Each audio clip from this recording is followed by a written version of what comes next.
नमस्कार। आज के वीडियो में हम एक नए टॉपिक विजयनगर साम्राज्य की स्थापना के ऊपर वो चर्चा करेंगे।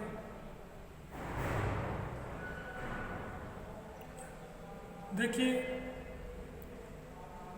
तुगलक वंश के शासक मोहम्मद बिन तुगलक, जिसने 1325 से लेकर 1351 ईस्वी तक शासन किया था, जिसने दक्षिण में भी अपनी सत्ता का विस्तार किया और दक्षिणी भारतीय प्रांतों को अपने सीधे नियंत्रण में यानी केंद्रीय नियंत्रण में लाने का प्रयास किया। परंतु 1335 ईस्वी के पश्चात उसकी विभिन्न जो नवीन प्रयोग थे, नव प्रवर्तन थे, उनकी असफलता के कारण संपूर्ण सल्तनत में धीरे धीरे विद्रोह होने लगे और मोहम्मद बिन तुगलक के शासनकाल के अंतिम वर्षों में जो अव्यवस्था उत्पन्न हुई, उस अव्यवस्था का लाभ उठाते हुए दक्षिण भारत में दो स्वतंत्र राज्यों का उदय हुआ। एक तो सुदूर दक्षिण में हिंदू राज्य विजयनगर की स्थापना हुई, दूसरा उसके उत्तर में तुंगभद्रा नदी के उत्तर में एक मुस्लिम सल्तनत बहमनी का है वो उदय हुआ। आज के वीडियो में हम इसी सुदूर दक्षिण में स्थित विजयनगर साम्राज्य की स्थापना के संबंध में चर्चा करेंगे। देखिए, विजयनगर साम्राज्य की स्थापना के संबंध में जो इतिहासकार हैं, उनमें कुछ मतभेद अवश्य है, क्योंकि विजयनगर साम्राज्य की स्थापना के विषय में अनेक मत प्रचलित हैं जिन पर विद्वान सहमत नहीं है। सेवल नामक विद्वान ने तो 7 भिन्न भिन्न मतों का उल्लेख किया है विजयनगर साम्राज्य की स्थापना के संबंध में।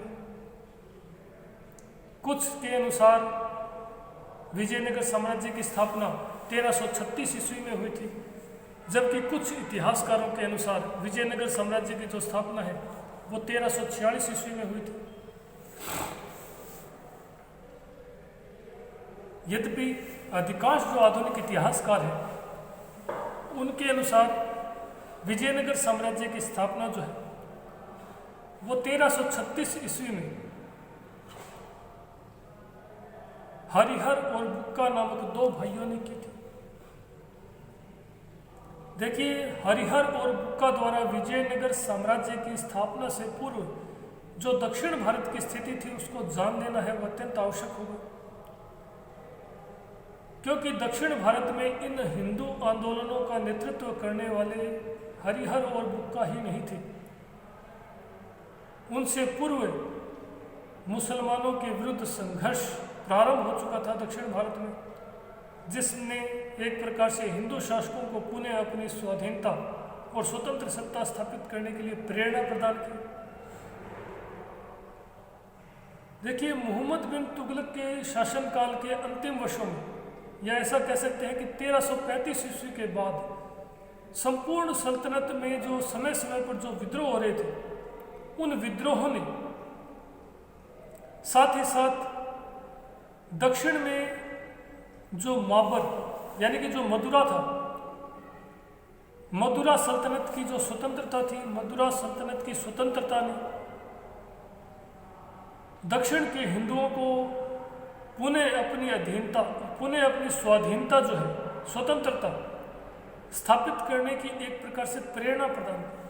यानी कि मोहम्मद बिन तुगलक के शासनकाल में जो विभिन्न विद्रोह हो रहे थे, निरंतर जो विद्रोह हो रहे थे, उन विद्रोहों ने तथा दक्षिण भारत में माबर यानी मदुरा की मुसलमानों से जो स्वतंत्रता मिली, उस स्वतंत्रता ने दक्षिण के हिंदुओं को दक्षिण में पुनः अपनी स्वाधीनता यानी कि स्वतंत्र सत्ता स्थापित करने की प्रेरणा प्रदान की।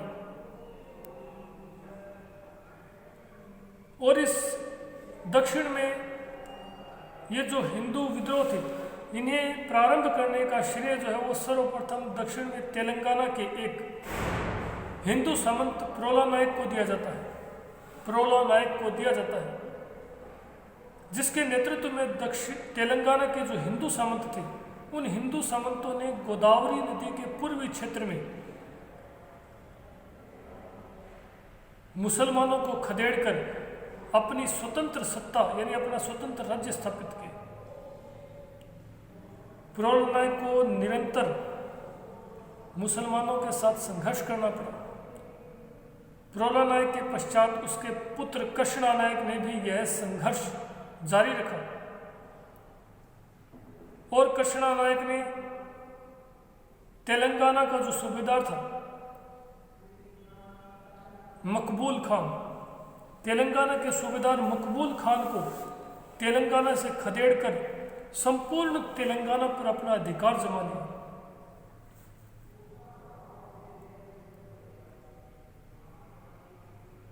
तथा कुछ समय पश्चात कृष्णा नायक ने दक्षिण के एक अन्य हिंदू नायक वीर बल्लाल के साथ मिलकर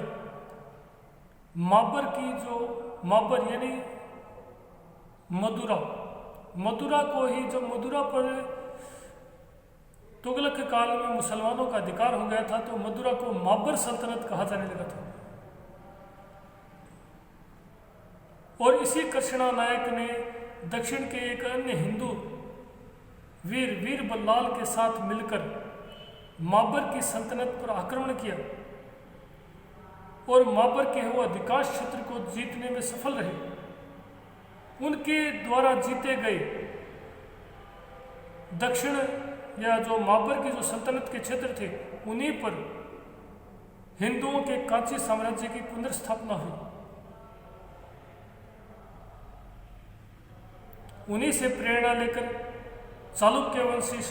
चालुक्यवंशी सामंत सोमदेव ने भी काम्पिली पर आक्रमण कर दिया। तुंगभद्रा नदी के उत्तर में स्थित काम्पिली पर आक्रमण किया और काम्पिली के मुस्लिम सूबेदार मलिक मोहम्मद को खदेड़कर काम्पिली पर अधिकार कर लिया। मलिक मोहम्मद को काम्पिली से खदेड़े जाने पर सुल्तान मोहम्मद बिन तुगलक ने हरिहर और बुक्का नामक दो भाइयों को दक्षिण में हो रहे हिंदू विद्रोहों का दमन करने के लिए भेजा गया। हरिहर और बुक्का ने शाही सेना के साथ काम्पिली पर है वो आक्रमण करके अधिकार कर लिया। यद्यपि ऐसा कहा जाता है कि 1326 ईस्वी में जब मोहम्मद बिन तुगलक ने दक्षिण भारत पर आक्रमण किया था, उस समय इन दोनों भाइयों को बंदी बनाकर दिल्ली ले जाया गया था और वहां पर इन्हें बलात् मुसलमान बना दिया गया था। परंतु दक्षिण भारत लौटने पर और काम्पिली पर अधिकार करने के पश्चात ये दोनों भाई भी दक्षिण में जो हिंदू जागृति थी, उस हिंदू जागृति के प्रभाव में आए बगैर नहीं रह सके और उन्होंने भी वीर बल्लाल और कृष्णा नायक से प्रेरित होकर इस्लाम त्याग दिया और हिंदू धर्म को अपना लिया। और इन्होंने दक्षिण में मुसलमानों के विरुद्ध जो हिंदू आंदोलन चल रहे थे, उन हिंदू आंदोलनों का नेता बनना स्वीकार कर लिया। और 1336 ईस्वी में हरिहर और बुक्का दोनों भाइयों ने मिलकर दक्षिण में तुंगभद्रा नदी के तट पर विजयनगर साम्राज्य की है स्थापना की। देखिए, ये हरिहर और बुक्का कौन थे, इनके प्रारंभिक जीवन के बारे में जो जानकारी है वो अति अल्प मिलती है, परंतु इतना अवश्य जानकारी प्राप्त होती है कि हरिहर और बुक्का संगम नामक एक काकतीय सामंत, यानी जो काकतीय वंश था, उस काकतीय वंश के शासकों के अधीनस्थ सामंत संगम के पुत्र थे।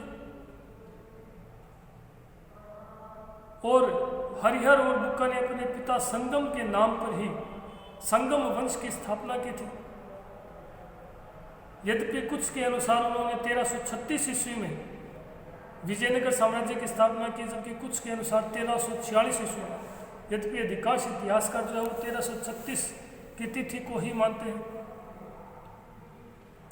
उनके प्रारंभिक जीवन के बारे में जो जानकारी है वो भी अति अल्प प्राप्त होती है,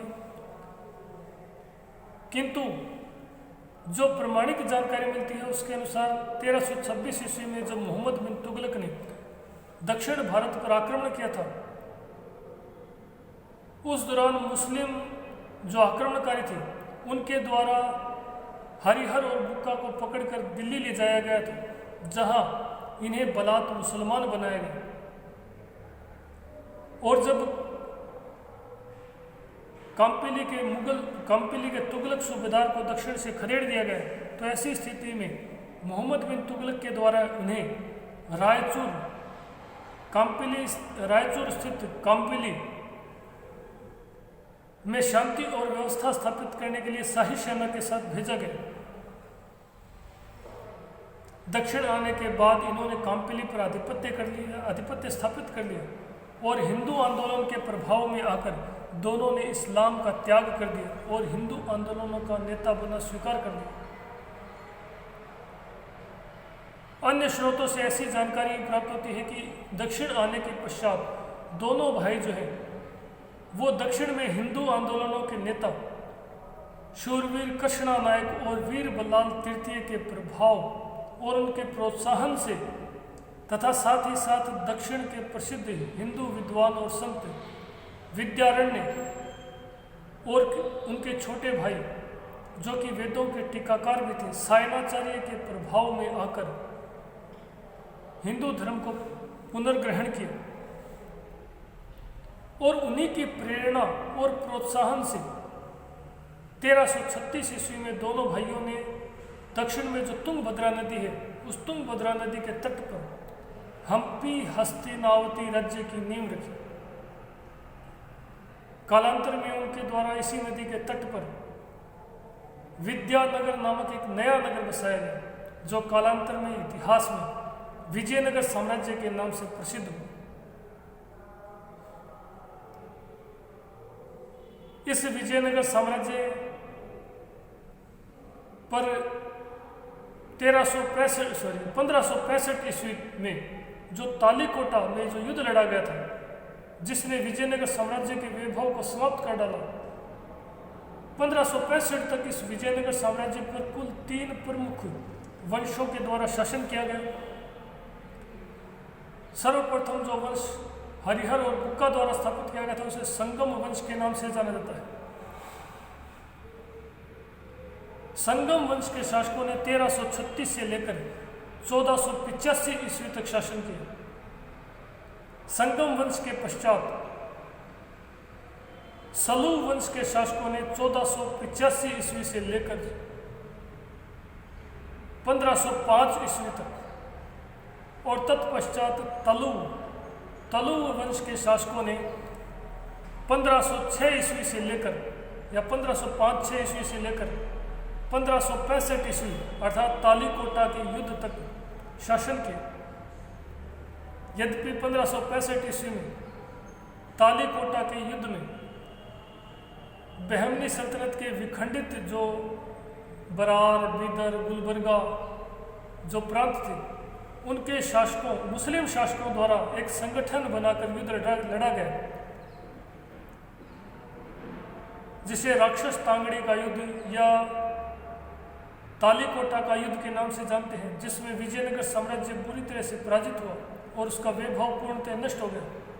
यद्यपि तालीकोटा के युद्ध के पश्चात भी अराविदु वंश के शासकों ने 1570 ईस्वी से लेकर 1614 ईस्वी तक इस विजयनगर साम्राज्य के वैभव को बचाने का प्रयास किया।